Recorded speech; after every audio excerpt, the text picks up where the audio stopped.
একটা মনে হতে পারে আসলে তাহলে ডাটা ইঞ্জিনিয়ারের ক্ষেত্রে কি কি স্কিল থাকা জরুরি। ডাটা ইঞ্জিনিয়ারের ক্ষেত্রে আসলে প্রোগ্রামিং ল্যাঙ্গুয়েজ, আমি পরের স্লাইডে আসলে ডিটেলস বলবো, আমি একটু প্রথমে হাই লেভেলে বলে যাই। প্রোগ্রামিং ল্যাঙ্গুয়েজ থাকা টা দরকার আছে। বিগ ডাটা টেকনোলজিস, যেগুলো আমরা প্রিভিয়াস স্লাইড গুলোতে বলে আসছি, এটা একটা নলেজ থাকা জরুরি। ডাটাবেস ম্যানেজমেন্ট সিস্টেম, ডিবিএমএস বা আরডিবিএমএস থাকা দরকার। ডাটা ওয়্যার হাউস এর নলেজ থাকা দরকার। ইটিএল বা ডাটা অর্কেস্ট্রেশন, অ্যাপাচি এয়ারফ্লো যেটা বলে আসলাম, এগুলার ডাইমেনশনাল মডেলিং, এই জিনিসটাও খুব ইম্পর্টেন্ট একটা ফ্যাক্টর। ডাইমেনশনাল মডেলিংটা হচ্ছে আসলে আপনার ডাটা ওয়ারহাউসটাকে কিভাবে ডিজাইন করবেন। একটা স্টার স্কিমা, ডাইমেনশন মডেলিং হচ্ছে আসলে স্টার স্কিমা বলে একটা জিনিস আছে, যেখানে আসলে আপনার ডাটাটা আসলে একটা স্টারের মতো করে আসলে মডেলিং করা হয়, এটা আসলে ডাইমেনশন মডেলিং বলা হয়। বিভিন্ন ক্লাউড প্ল্যাটফর্ম আছে, data governance, security, DevOps skill আছে, ডেভেলপমেন্ট আর অপারেশনস যেটাকে বলা হয়। বিভিন্ন সফট স্কিল আছে, যেমন আপনার কমিউনিকেশন স্কিল বা হচ্ছে আপনার প্রেজেন্টেশন স্কিল, এগুলো দরকার। ঠিক আছে। তো এই স্লাইডটা দেখে আসলে আপনাদের ভয় পাওয়ার কিছু নেই যে এখানে এখানে আপনারা যে দেখতেছেন তার মানে কি আমাদের সবকিছু শিখতে হবে। আসলে ব্যাপারটা এরকম না যে আমাদের এখানে যা যা আছে আমাদের সবই শিখতে হবে। তো প্রোগ্রামিং ল্যাঙ্গুয়েজে যদি প্রথমে আসি, এখানে আসলে পাইথন, জাভা বা স্কেলা এবং এসকিউএল তিনটা জিনিস আছে এখানে। আমি যদি বলি মাস্ট, ঠিক আছে, আপনার ডাটা ইঞ্জিনিয়ারের জন্য মাস্ট হচ্ছে এসকিউএল। এসকিউএল জানতেই হবে। ঠিক আছে। যে যত ভালো স্কিল ডেভেলপার তার জন্য আসলে ডাটা ইঞ্জিনিয়ারটা হওয়াটা খুব ইজিয়ার। তো SQL is a must.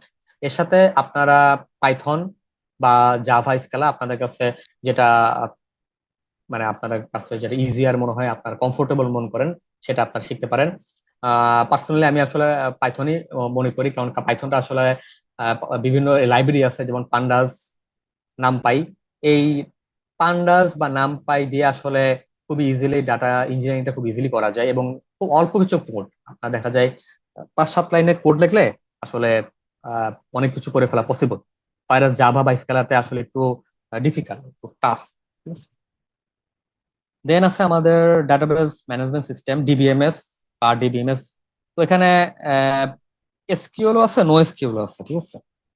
My SQL, Postgres SQL, Oracle, এই তিনটা হচ্ছে আসলে RDBMS, relational database management system, যেগুলো আসলে স্ট্রাকচার ডাটা হোল্ড করে। মঙ্গোডিবি, ক্যাসান্ড্রা হচ্ছে আপনার নো এসকিউএল। আহ, আমি প্রিফার করব মাই এসকিউএল, পোস্টগ্রেস বা ওরাকেল, যে কোনো একটা আপনারা এখানে শিখতে পারেন। মঙ্গোডিবি বা ক্যাসান্ড্রা থেকে একটা নিতে পারেন। মঙ্গোডিবিটা প্রিফার করি আমি, এক্ষেত্রে মঙ্গোডিবি শিখতে পারেন।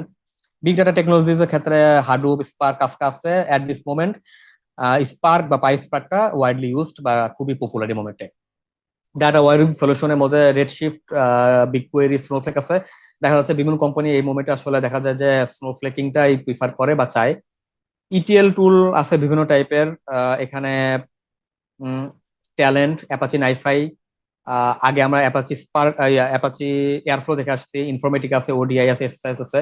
আপনারা একটা ইটিএল টুল বা অর্কেস্ট্রেশন টুল ইউজ করতে পারেন, let's say Apache airflow.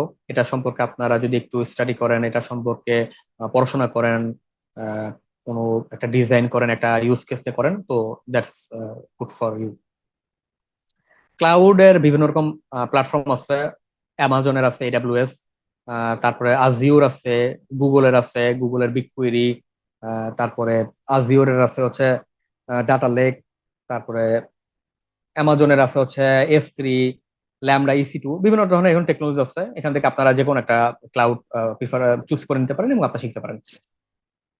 Data গভর্নেন্সের জন্য বিভিন্ন রকম আসলে আহ, বিভিন্ন মেকানিজম বা বিভিন্ন টেকনিক আছে।